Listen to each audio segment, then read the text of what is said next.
사도신경으로 우리의 신앙을 하나님께 고백하겠습니다. 나는 전능하신 아버지 하나님, 천지의 창조주를 믿습니다. 나는 그의 유일하신 아들, 우리 주 예수 그리스도를 믿습니다. 그는 성령으로 잉태되어 동정녀 마리아에게서 나시고 본디오 빌라도에게 고난을 받아 십자가에 못 박혀 죽으시고 장사된 지 사흘 만에 죽은 자 가운데서 다시 살아나셨으며 하늘에 오르시어 전능하신 아버지 하나님 우편에 앉아 계시다가 거기로부터 살아있는 자와 죽은 자를 심판하러 오십니다. 나는 성령을 믿으며 거룩한 공교회와 성도의 교제와 죄를 용서받는 것과 몸의 부활과 영생을 믿습니다. 아멘. 찬송가 94장 함께 찬양하시겠습니다.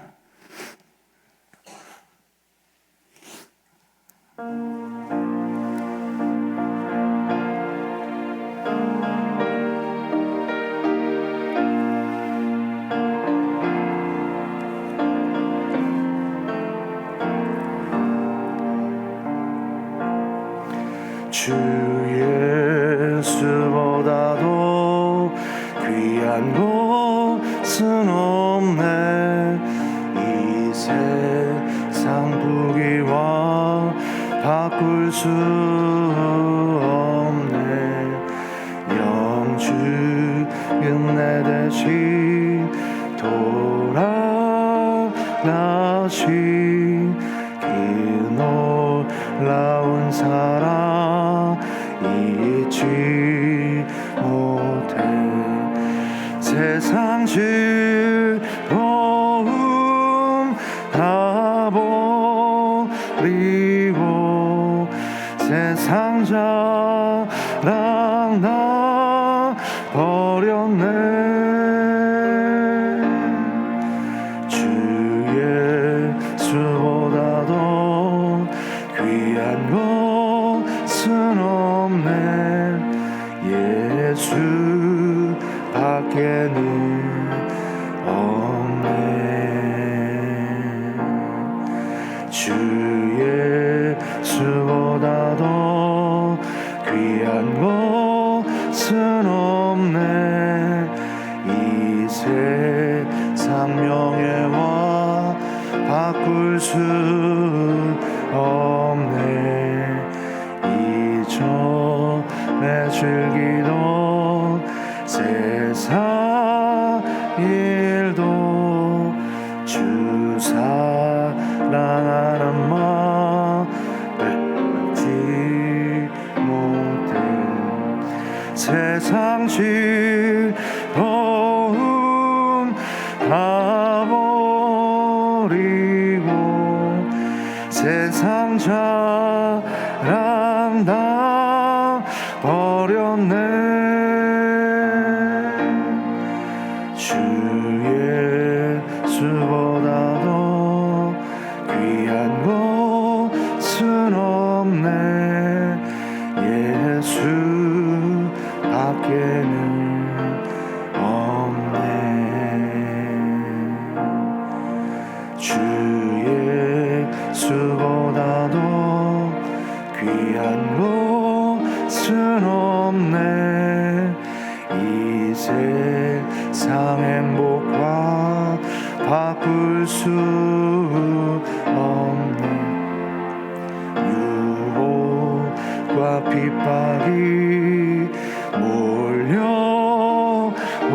몰려와도 주저기는 내 맘 변치 않아. 세상 즐거움 다 버리고 세상 자랑 다 버렸네. 주 예수보다도 귀한 것은 없네. 예수 밖에는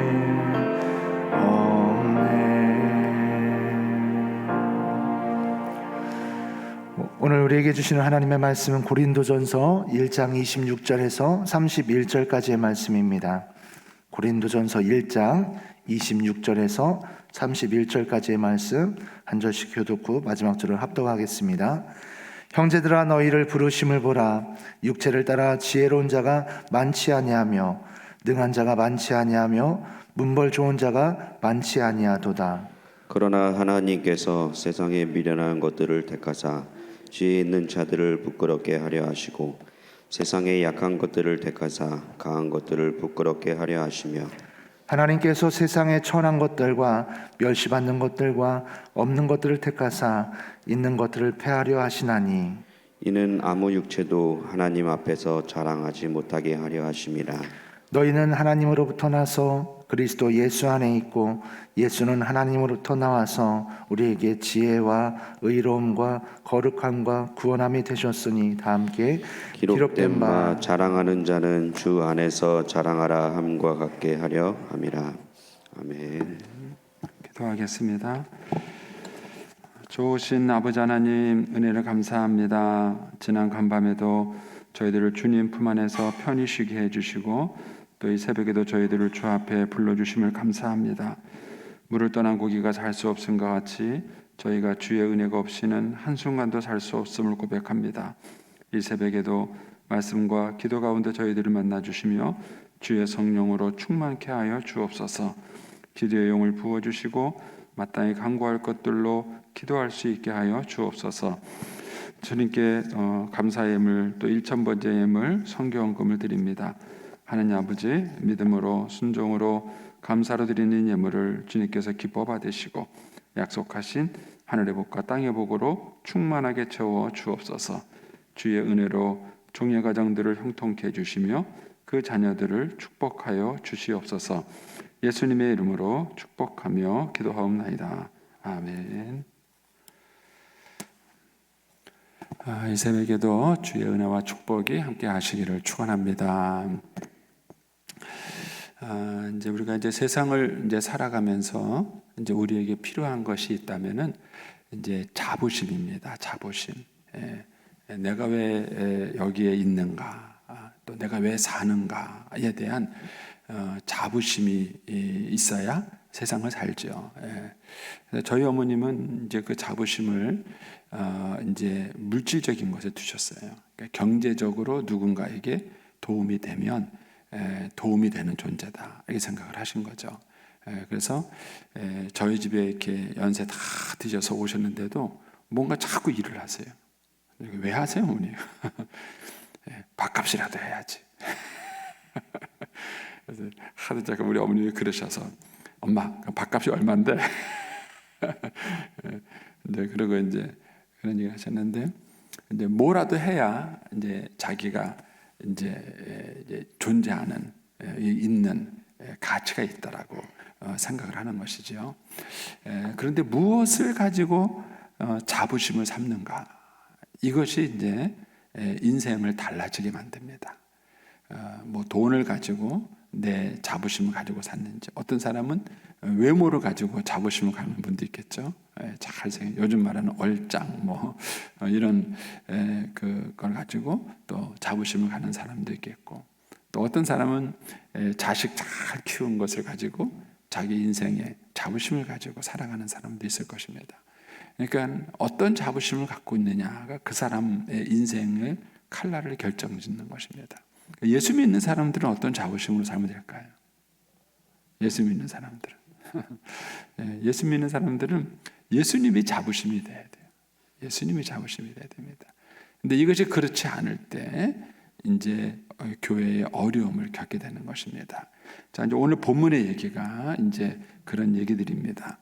자, 먼저 이제 26절에 보시면 형제들아 너희의 부르심을 보라. 육체를 따라 지혜로운 자가 많지 아니하며 능한 자가 많지 아니하며 문벌 좋은 자가 많지 아니하도다. 이 얘기를 한 이유는 18절, 21절 때문에 그래요. 우리가 앞에서 이제 봤던 내용을 여기서 얘기한 건데 18절에 뭐가 말하죠?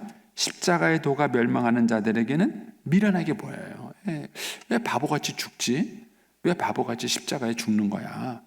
네가 하나님의 아들이냐? 그러면은 그렇게 멍청하게 십자가에 죽지 말고 내려와. 내려와서 네 능력과 힘을 보여줘. 그래야 네가 힘이 있는 것이지 바보같이 십자가에 죽으면서 네가 무슨 세상의 구원자냐, 무슨 힘이 있는 자냐, 이렇게 이제 세상 사람들 생각하는 거예요. 그러니까는 십자가의 도가 멸망하는 사람들이 볼 때는 미련한 짓이에요. 왜 남편에게 순종해? 남편이 너한테 해준 게 뭐가 있는데? 도대체 네 남편을 네가 뭘 믿고 순종하는 거야? 이렇게 말하는 것이죠. 그러니까 세상 사람들은 그런 것들을 미련하게 보는 거예요. 근데 구원을 얻는 우리에게는 그것이 하나님의 능력이라는 사실을 알아요. 예수님이 십자가에서 죽으셨기 때문에 인류 구원의 길을 열어놓으셨다는 것을 아는 것이죠. 그래서 이제 21절로 가시면 하나님의 지혜는 뭐냐? 세상 사람들처럼 그렇게 힘있고 능력있고 권세를 갖는 것이 하나님의 지혜가 아니에요. 그러니까 하나님의 지혜는 하늘 보좌를 버리시고 이 땅에 내려오시는 게 하나님의 지혜예요. 그러니까 하나님의 지혜는 세상의 죄를 지고 십자가를 지시는 게 하나님의 지혜예요. 그러니까 세상적인 지혜, 세상적인 요령으로 사는 것은 절대로 그런 일이 있을 수 없어요. 그러니까 이강천 목사님의 평생 그 목회 철학 가운데 하나가 뭐냐 하면은 2등 신학이에요. 2등 신학. 왜 1등 되려고 그러냐? 2등 되라. 어느 모임에 가든지 간에 2등이 되라. 그게 이제 이강천 목사님의 목회 신학이에요. 지혜입니까? 1등이 돼야 됩니까? 2등이 돼야 됩니까? 2등이 돼요. 그러니까 이제 2등이 돼야 되는 거예요. 그래서 한국 교회는요, 무슨 모임이 있다면요, 회장이 많아요. 회장 누구, 회장 누구, 회장 내고. 그래서 대표 회장이 있어요. 부회장도 이렇게 많아요. 부회장도 많아요. 그래서 뭐가 있냐면 수석 부회장이 있어요. 그래가지고 이제 어떤 모임을 쭉 보면은요, 전 회원의 임원이에요. 회원은 한 명도 없어. 이강천 목사님이 늘 저희들한테 지적했던 얘기가 그거예요. 목사들은 왜 그렇게 1등 되는 걸 좋아하냐는 거예요. 한 교회에서 담임 목사를 하다 보니까는요, 담임 목사 병이 들었대요. 그래서 어디 가든지 담임 목사 하려고 그런대요. 어디 가든지 담임 목사 하려고 그런대요. 근데 그게 참 쉽지 않습니다. 2등을 할 수 있나요? 2등을 할 수 있는가? 그러니까 2등을 하려고 마음 먹으면은요, 굉장히 편한 게 많습니다. 그게 지혜인가, 능력인가? 2등이 지혜가 없는 것인가? 여러분, 우리 부모님들이요, 계속 자녀들을 1등만 시키려고 그래요. 그러니까 학교 가서 친구가 없고요, 왕따가 없는, 왕따 당하는 거예요. 그런데 애들한테 2등 한번 해보라 그러세요. 스트레스 받을 거 없어요. 그리고 친구 관계도 좋고요, 사람들 관계도 좋아요. 그런데 무조건 내 아들은 1등, 내 아들은 1등 시켜야 된다고 생각하는 거예요. 그게 정말 지혜인가? 그래서 하나님의 지혜는 이 세상의 지혜하고 다른 거예요. 그래서 하나님은 인간적인 지혜로 하나님을 알지 못하게 하시고 전도의 미련한 방법으로 하나님을 알게 하셨다는 거예요. 자, 그게 이제 오늘 본문의 논증이에요. 그러면서 26절에 형제들아 너희의 부르심을 보라. 너 구원받은 거 봐라. 너희들 주변을 둘러보고 누가 구원받았나 하고 주변을 둘러보라는 거예요. 거기를 보면은 육체를 따라. 그러니까 육체를 따라는 얘기는 세상적인 거예요. 세상적인 눈으로 봤을 때 지혜로운 자가 많지 않아요. 고린도 교인들을 둘러보니까 지혜로운 자가 많지 않고 또 능한 자가 많지 않아요. 문벌 좋은 자가 많지 않아요. 그래서 고린도 교회에는요, 노예 계층이 많았다 그래요. 그 당시에 노예 계층의 신자들이 고린도 교인들이 대다수를 이뤘다 그래요. 그런데 왜 그런 일이 벌어졌느냐? 왜? 똑똑한 척한 사람들이 예수 못 믿는다는 거예요. 여러분들도 그렇지 않나요? 우리가 똑똑한 척할 때 예수 믿었나요? 다 우리가 어려울 때 예수 믿었잖아요. 천부의 의지 없어서 손 들고 옵니다. 주 나를 박대하시면 나 어이하리까. 그래서 예수 믿은 거 아닌가요? 그러니까 똑똑하고 능력 있는 자면은요, 절대 예수 못 믿어요. 근데 우리가 구원받는 사람들을 보면은 다 뭐예요? 하나님 앞에 낮아지고 겸손해지고 이렇게 해야 예수를 믿는 거예요. 그러면서 얘기를 하는 거예요. 너 한번 주변에 봐라. 하나님의 부르심을 받아 너희들을 구원한 거 보면 세상적으로 똑똑한 사람 그렇게 예수 못 믿는다는 거예요. 오히려 겸손한 사람이 마음을 열고 하나님을 받아들인다는 거예요. 근데 재밌는 것은 27절에 가면 그러나 이렇게 말해요. 그러나 그 바보가 계속 바보가 아니라는 거예요. 하나님께서 세상에 미련한 것을 택하사 지혜 있는 자들을 부끄럽게 하세요. 이게 하나님의 놀라운 방법이에요. 바보인 줄 알았는데 그 똑똑한 사람인 거예요. 멍청한 사람인 줄 알았는데 그게 지혜로운 사람인 거예요. 그래서 세상에 미련한 걸 택하사 지혜 있는 자들을 부끄럽게 하시고, 또 세상적으로 약한 것을 택하사 강한 것들을 부끄럽게 하시고, 하나님께서 세상에 천한 것들, 멸시받는 것들, 없는 것들을 택하사 뭐라고요? 있는 것들을 폐하시는 거예요. 이분이 하나님이신 거예요. 하나님이 참 기가 막힌 능력과 은혜로 그렇게 하나님이 우리를 부르시는 것입니다. 그래서 이런 부분들을 여러분 주변에 가만히 보시면 이거예요. 어떤 사람은 공부도 많이 하고 능력도 있고 실력도 있고 다 그런데 인생이 그렇게 안 풀릴 수가 없어요. 계속 인생이 꼬이는 거예요.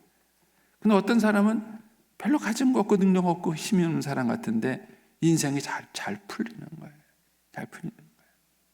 여러분, 그것이 하나님의 방법이고 역사예요. 세상의 지혜로는 전혀 이해할 수 없는 거예요. 세상의 지혜를 가지고는. 오늘 우리 한국 사회가 겪고 있는 어려움이 뭐예요? 죽을등 살등 다 1등만 되려고 그러는 거예요. 그러니까 이런 것들이 지금 우리 한국 사회에 병폐를 갖고 오는데, 여기에 우리 신자들까지도 가세를 한 거예요. 이게 문제예요. 신자들은 세상과 다른 기준으로 살아가야 되는데 세상과 똑같은 기준으로 살려고 하기 때문에 예수 믿는 사람과 세상 사람들이 다르지 않은 것입니다. 그러면서 이제 결정적으로 29절을 얘기해요. 지금까지 한 얘기가 이유가 뭐냐? 그 29절이에요.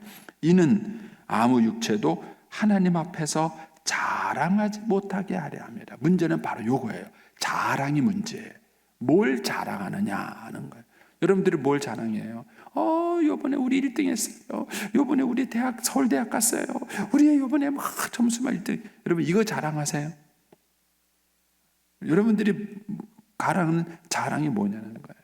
저도 이제 이것 때문에 하나님 앞에 크게 이제 책망을 받았어요. 몇 년 전에 이 고린도전서 큐티를 하는데 하나님이 저한테 그러시더라고요. 성래야, 너는 뭐가 자랑스럽냐? 네 인생이 뭐가 이렇게 자랑스럽냐? 이렇게 물어보시더라고요. 근데 제가 제 문제에 대해서는 믿음으로 살려고 애를 썼더라고요. 제 개인적인 문제에 대해서는. 근데 자식은 안 그랬더라고요. 저는 제 자식은 서울대학 갔으면 좋겠고, 제 자식은 공부 잘하고 모범생이었으면 좋겠고, 세상적으로 막 의사도 되고 변호사도 되고 막 이렇게 됐으면 좋겠고, 그런 마음을 제가 품고 있었더라고요. 그리고 그런 걸 가지고 기도했더라고요. 그래서 하나님이 저한테 책망하시더라고요. 너는 위선자라고. 위선자라고. 그래서 제가 굉장히 충격을 받았어요. 여러분, 뭐가 그렇게 여러분들의 자랑거리세요? 자부심이에요. 이것이 이제 교회의 문제가 되는 겁니다. 그 사람들은요, 세상적인 육체적인 걸 갖고 따라 자랑해. 지혜롭다, 능력이 있다, 문벌 좋다, 힘이 있다, 이런 것들을 갖고 자랑을 해요. 이런 것들을 갖고 자랑하니까 필연적으로 교회에서 반드시 나타나는 게 뭐냐면 차별이에요. 있는 사람과 없는 사람, 배운 사람과 배우지 않는 사람, 말 잘 듣는 애와 그렇지 않은 애, 반드시 차별을 하게 되는 거예요. 저도 이제 저희 아들을 키우면서 이제 이 문제에 대해서 부딪혔어요. 아이들이 이제 사춘기 때 막 한창 그 방황을 하니까는요, 선생님이 그러더라고요. 선생님이 은혜리는 좀 착한 것 같아요. 말을 그렇게 지금 고맙잖아요. 친구 잘못 사귄 것 같아요. 이렇게 말하더라고요. 얼마나 고마워요. 선생님이 이렇게 그러면서 이제 우리 아들을 좀 친구들하고 분리시켜야 된다 그러시더라고요. 그런데 목사가 어떻게 그렇게 해요? 그 당시에 부딪힌 게, 내가 목사가 돼가지고 얘네들은 말썽쟁이고 공부 못하는 애들이니까 우리 아들한테, 야, 너 그런 애들 사귀지 마, 이렇게 어떻게 말을 해요? 그 말을 못 하겠더라고요. 근데 그때 이제 하나님이 현실적인 것을 저한테 깨닫게 해주신 거예요. 너는 사람을 차별하지 않았냐? 차별한 거라. 제 안에 사람을 차별을 한 거예요. 여러분, 오늘날 세상에서 가장 큰 어려움이 뭐예요? 차별이에요, 차별. 그런데 교회 안에도 차별이 있는 겁니다. 차별. 근데 이런 차별이 생기는 이유가 뭐냐면 그 사람들의 자랑이 세상적인 거기 때문에 그래요. 근데 하나님께서 말씀하시는 거예요. 너희들을 구원하심을 보라. 하나님의 지혜를 보라. 하나님의 능력을 보라. 그런데 어떻게 너희는 자꾸 세상적인 것을 따라서 세상적인 것을 가지고 자랑하고 그것을 가지고 자부심을 가지고 살아가느냐 하는 거예요. 근데 이게 그럴듯한 포장이 되잖아요. 예수 잘 믿는 사람은 공부도 잘해야 세상에서 하나님께 영광이 되고 좋은 대학을 가서 좋은 직장 진행해서 그래야 하나님께 영광이 될 거 아니냐. 그래서 이제 강남에 있는 교회에서 목회하는 친구들이 그런 얘기를 해요. 아들이 고3이 딱 되면요, 그 아들이 교회를 못 나가도록 앞장서시는 분이 누구냐면은 장로 아버지래요. 장로 아버님이 너 1년 동안 교회 가지 마 이렇게 말한다는 거예요. 그러면서 네가 좋은 대학 가야 하나님 영광, 너 좋고 나도 아빠로서 자부심이 생긴다. 네가 대학 떨어지면은 하나님 망신, 네 망신, 아빠 망신이다. 그러니까 눈 딱 감고 1년만 교회 가지 마라 이런다는 거예요. 장로님이 이해가 됐어요. 한국 교회가 무엇을 가지고 정말 자랑을 하고 있느냐, 무엇을 갖고 자부심을 하느냐. 여기서 신앙의 심각한 변질과 왜곡이 오는 거예요. 신앙의 심각한 변질과 왜곡이 온 것입니다.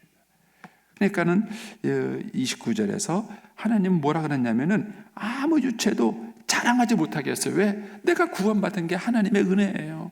내 노력으로, 내 실력으로, 내 수고로 받은 게 아니라 하나님이 나는 구원받을 자격이 없는데 하나님이 자격 없는 나를 구원시킨 거예요. 이번에도 이제 임직하는데 어느 분이 찾아와서 저한테 그래요. 목사님, 저는 임직할 자격이 없어요. 그래서 제가 물어봤어요. 어떻게 하면 자격이 있는 거예요? 내가 물어봤어요. 어떻게 하면 자격이 있는 거예요? 뭐가 자격이 있는 거예요? 내가 물어봤어요. 자격으로 따지면 제가 볼 때는요, 임직할 사람 아무도 없는데요. 그래서 제가 아무도 없는데 뭐가 자격이 있는 거예요? 여러분, 이거는 겸손한 것 같지만 뒤집어서 말하면 굉장히 무서운 거예요. 나 자격이 없으니까 임직을 안 해. 이 얘기는요, 다른 사람도 너는 자격도 없는 게 임직됐네 이렇게 비난하는 거예요. 자기가 볼 땐 자격이 없는데 임직했다는 거예요. 비난하는 거예요. 세상적인 눈인 거예요. 뭐가 자격이냐 그랬어요. 제가 뭐가 자격입니까? 뭐가 자격이길래 자격이 있는 겁니까? 그랬어요. 그러면 자격이 있어야 되는 게 아니에요. 그래서 제가 질문을 바꿔줬어요. 질문을 바꿔줘 뭐라 그러냐면 교회를 위해서 십자가를 지시겠습니까? 제가 가서 그거 고민해보고 뭐라 그랬어요. 내가 교회를 부족하지만 내가 이 직분을 맡고 교회를 위해서 십자가 질 준비가 되셨으면은 임직을 하시고 내가 교회를 위해서 십자가 질 자신 준비가 안 됐으면 안 하시면 됩니다. 자격의 문제가 아닙니다. 그랬어요. 자격의 문제. 그래서 세상에서는요, 자격을 가지고 사람을 평가하는 거예요. 그래서 그 자격 가지고 자기가 뭘 됐다고 생각하는 거예요. 그러니까 사람을 차별하는 거예요. 나는 자격이 있으니까 됐고 너는 자격이 없으니까 안 된다는 거예요. 그래서 자격이 있는 자와 없는 자를 차별하는 거예요. 그런데 하나님은 그렇지 않아요. 아무 육체도 하나님 앞에 자랑하지 못하도록 내 능력과 내 힘과 내 힘이 아니라 그냥 아무 자격이 없는 나를 하나님의 은혜로 세워주신 거예요. 그러니까 내가 자랑할 건 아무것도 없는 거예요. 그래서 이제 30절에 가서 이렇게 말합니다. 너희는 하나님으로부터 나서 그리스도 예수 안에 있는 것이자. 하나님께서 너희들을 구원해서 하나님이 너희를 불러서 네가 예수 안에 있게 된 것이라는 거죠. 예수님도 마찬가지예요. 하나님으로부터 나와서 우리에게 지혜가 되시고 의로움이 되시고 거룩함이 되시고 구원이 되신 거예요. 예수님도 하나님으로부터 나서 우리도 하나님으로부터 나서. 그러니까는 기록된 바 자랑하는 자는 뭐라고요? 주 안에서 자랑하라. 주님을 자랑하는 거예요. 그런데 우리는요, 자꾸 뭘 자랑하려고 그러냐면 나를 자랑하려고 그래요. 나를 자랑하려고 그래요. 저도 이것 때문에 평생 싸웠던 것 같아요. 왜냐하면은 인간이라는 게요, 딱 태어날 때 이제 어려울 때 살아가잖아요. 그러니까 예를 들면 어린 시절은 건너뛰고 이제 사람들이 결혼했어요. 결혼하고 나면 제일 큰 숙제가 뭐예요? 예? 안정된 생활을 하는 거예요. 내 집 마련하고 뭔가 경제적으로 여유 있고 일단 안정된 생활을 하는 거예요. 그러니까는 자기 삶을 안정되게 하려고 막 애를 쓰고 막 거기에 온통 신경을 쓰고 살아요. 그렇게 하다가 이제 뭔가 좀 안정이 되고 나면요, 그 다음에는 조금 여유 있는 생활을 살아요. 그렇게 나 하는 거 사는 게 너무 습관이 되다 보니까는요, 인간들은요 항상 자기가 중심이 돼야 돼요. 그래서 어디 가서 자기가 소외받으면은요 절대로 용서 못하는 거예요.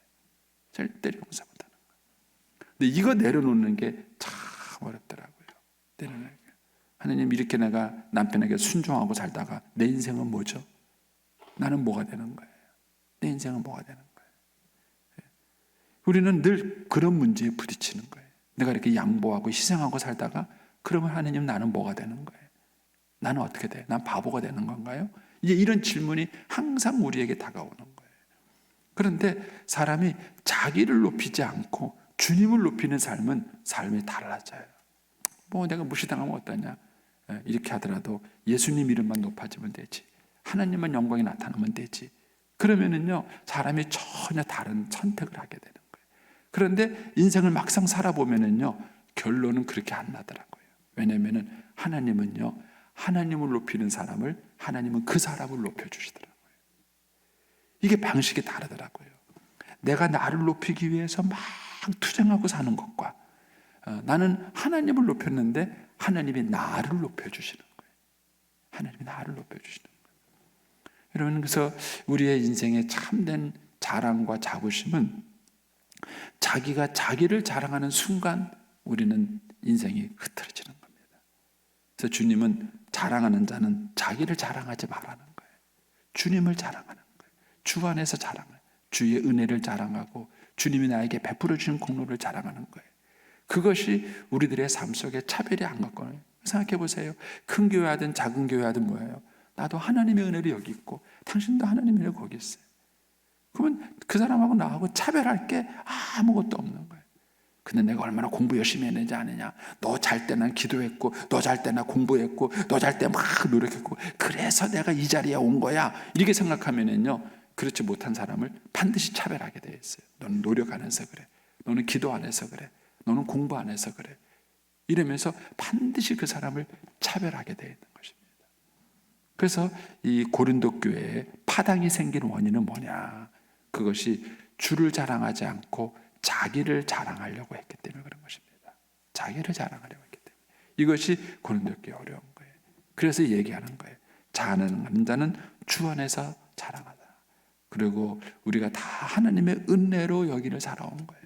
하나님의 은혜로 여기까지 온 거고 하나님의 은혜로 우리가 살아가는 것이다 라는 얘기를 지금 고린도 교회에 해주고 있는 것입니다. 이 숙제가 저와 여러분한테는 쉬운 숙제가 아닐 겁니다. 숙제가 아닐 겁니다.